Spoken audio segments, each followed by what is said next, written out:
So far in our discussion on genetics, we focused on those traits that only have two different types of alleles.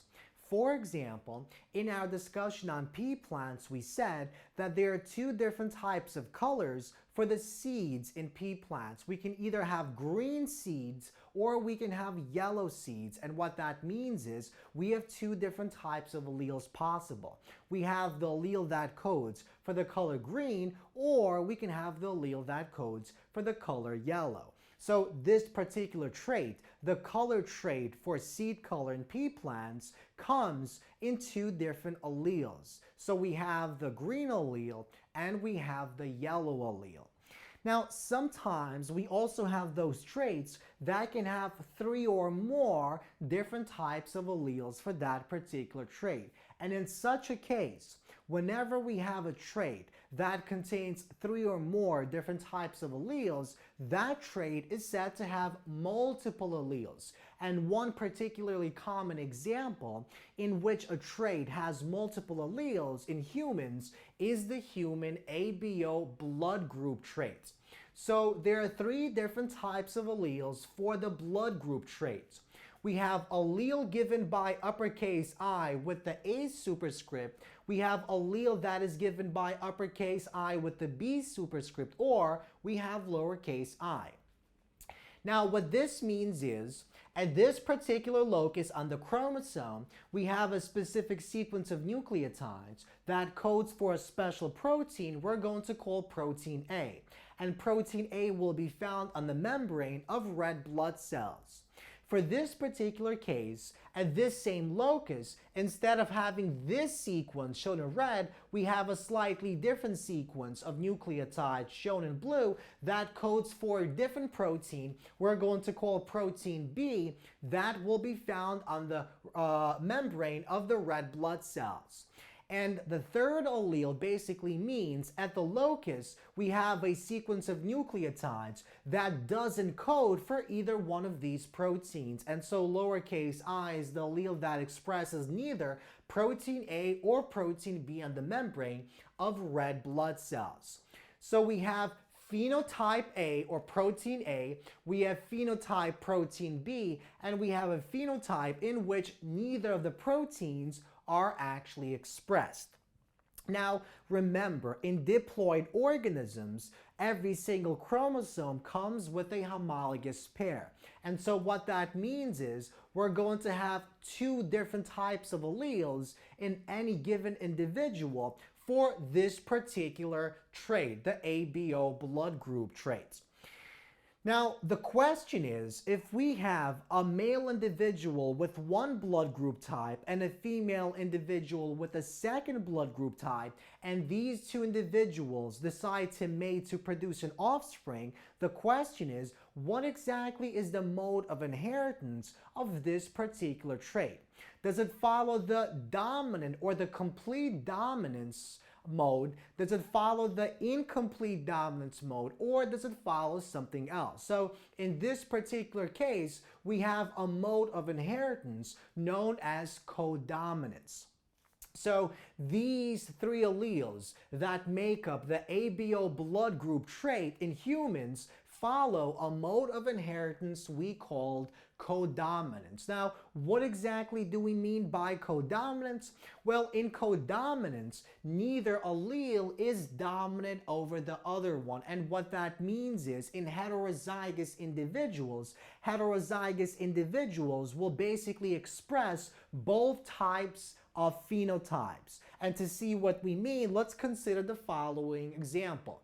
Let's suppose we have an individual, let's say a male individual that has both alleles for this particular allele. And the female individual has both alleles for this particular allele. And so when those two individual mates, they basically produce a zygote, an offspring, that contains the following homologous pair. And so what that means is one chromosome will contain this gene, this allele, and the other chromosome will contain this allele. And in this particular heterozygous individual, because the mode of inheritance is codominance, what that means is both protein A and protein B will be expressed, will be produced, and will be found on the membrane of red blood cells. Now, the next question is, this is only one of many different types of zygotes that we can produce. What are all the different types of possibilities of the genotypes? Well, to answer that question, we have to carry out the following Punnett square.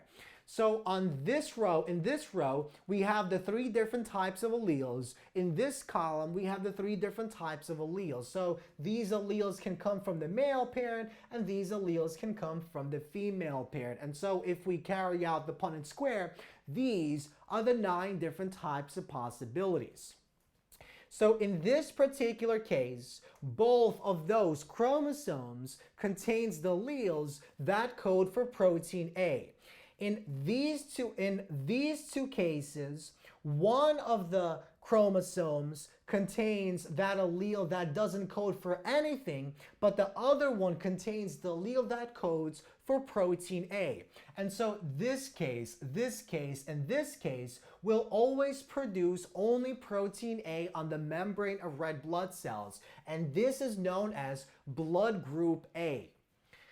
Now, let's take a look at these two cases. In these two cases, both of the alleles are found on each of one of the 2 chromosomes. Or not both of them, but I should say one is found on one chromosome and the other one is found on the other chromosome. And so in such a case, this is what we have, and this type of blood group is known as blood group AB. So an individual that has blood group AB, what that means is they have both of these alleles that code for these 2 proteins. Now, what about this particular case? Well, in this particular case, both of those chromosomes contain one of these alleles each, and so the only type of protein that will be expressed is protein B. In this case, one of the alleles doesn't code for anything, and the other allele codes for protein B. And so in these 3 cases, we're going to have blood group B. And finally, this is the only case in which neither of the proteins will actually be expressed, because both of those chromosomes contain this particular allele that doesn't code for either of the 2 proteins. So now that we know what codominance is and the fact that ABO blood group trait follows this mode of inheritance we call codominance, let's take a look at the following example. So what are the distribution of the phenotypes of an offspring when we mate a male individual that contains blood group AB with a female individual that contains this blood group type?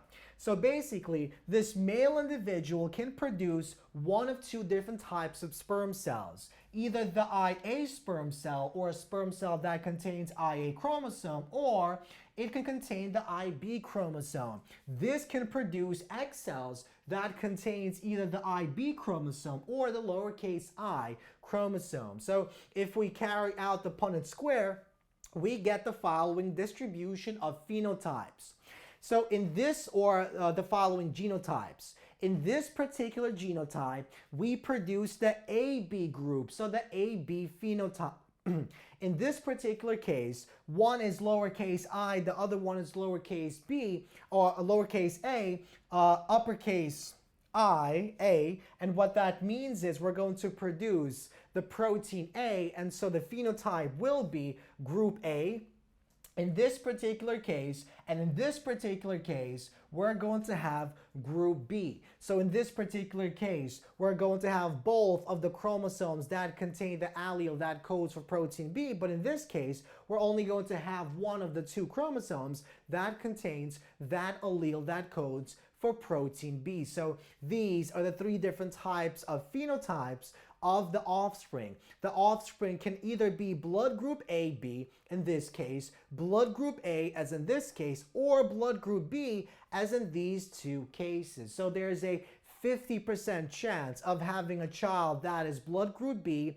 There is a 25% chance of having blood group A, and a 25% chance of having an individual that is blood group AB. So this is what we mean by codominance. In codominance, neither of the traits is dominant over the other one, and in heterozygous individuals like this one here, both of those genes are actually expressed. Both proteins are expressed.